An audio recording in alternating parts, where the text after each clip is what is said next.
Tons of gold. But this metal could be hard to get at.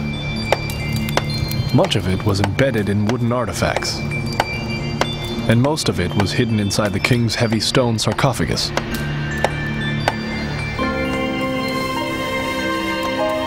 Evidence from ancient papyrus records reveals that some robbers went to extreme lengths to get their bullion.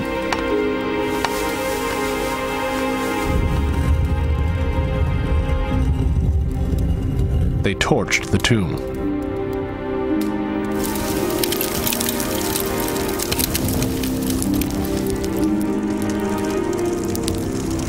By melting the gold, they would be certain to extract every last ounce of it from the tomb.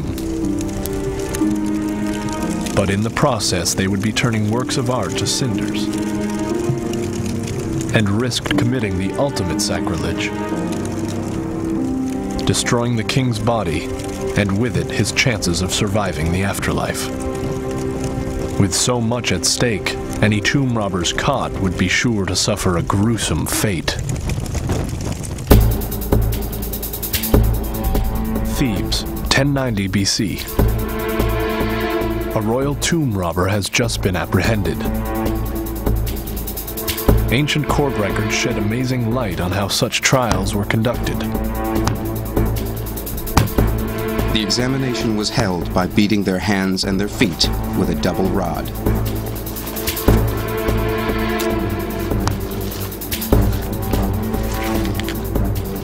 The crime was seen as so important that even the pharaoh attended.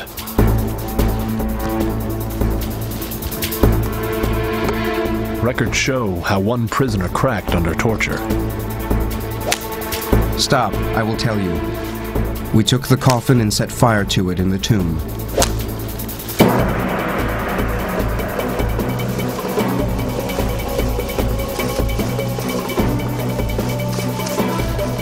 If you're found guilty, you're put to death. And the form that this takes is impalement. It's a very slow and a horrendous way of killing a prisoner.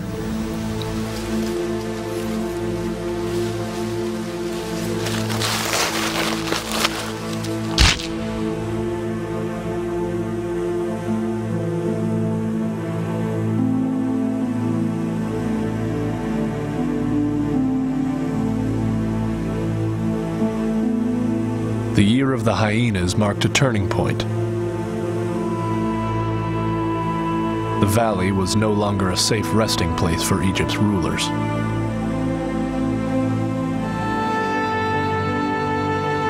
Turning their backs on 500 years of tradition, the pharaohs abandoned the Valley of the Kings. With no more tombs for the royal craftsmen to build, Deir el-Medina became a ghost town.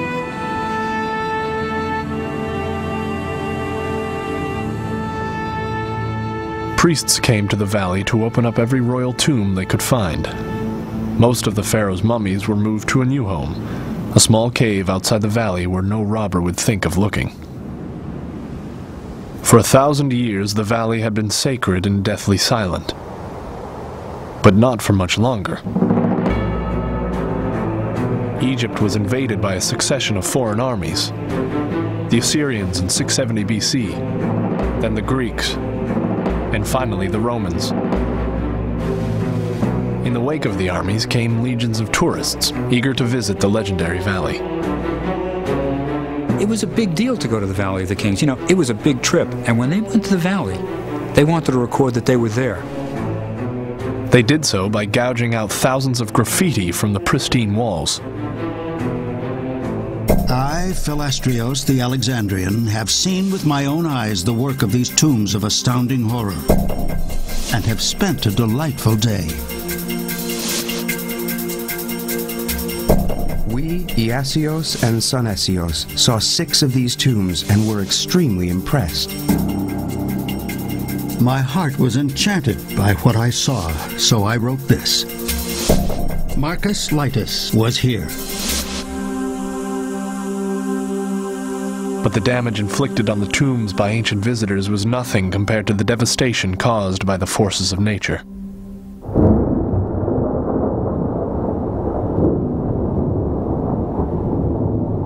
once every couple of hundred years you would get a torrential rainstorm on the hillside above the valley, washing hundreds of thousands of tons of debris down and doing serious damage to the tombs.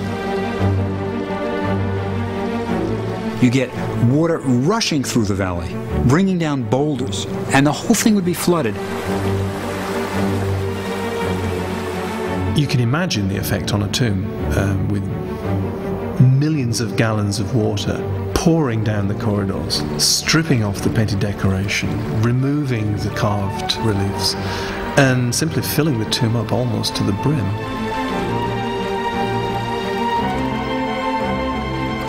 Some storms could be so severe that the Valley of the Kings was transformed into a lake.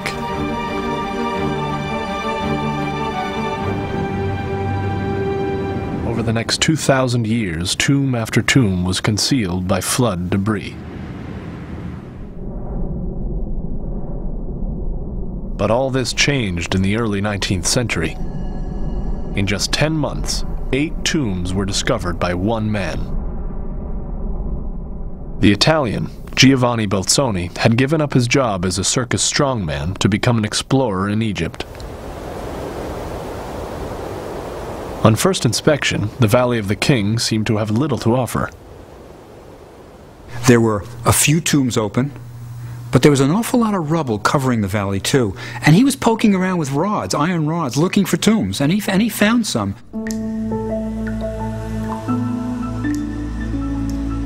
October 16th, 1817. Belzoni stumbles upon an incredible find. The tomb of Seti I, who had been laid to rest 3,000 years before.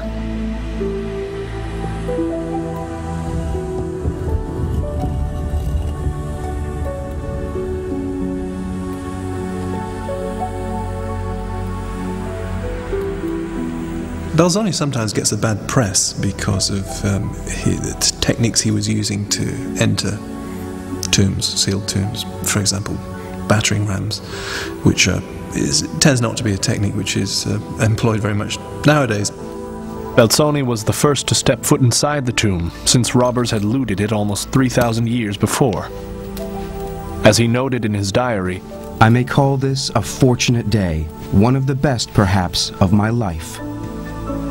Reading Belzoni's diaries, you can tell the man was absolutely ecstatic. Nothing like this had been seen. No European had been in a tomb in which such vivid detail was still preserved on the walls. And as Belzoni was to discover, it also is one of the largest tombs ever found.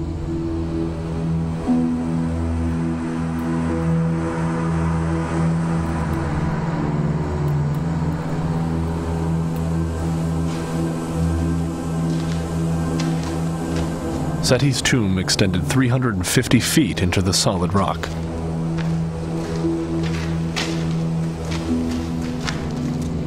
Its burial chamber was one of the biggest in the valley, with a ceiling 20 feet high. Covering this ceiling were paintings of unparalleled beauty, forming a complex map of the night sky.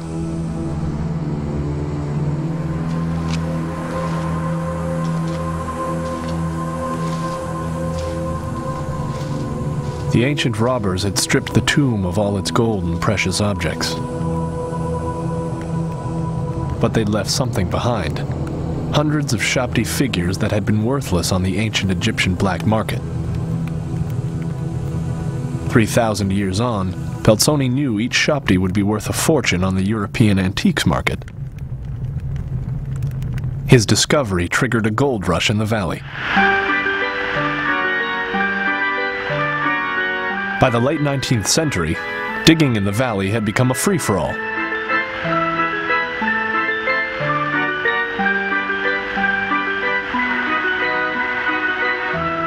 Sacred burial objects were being snapped up by wealthy collectors.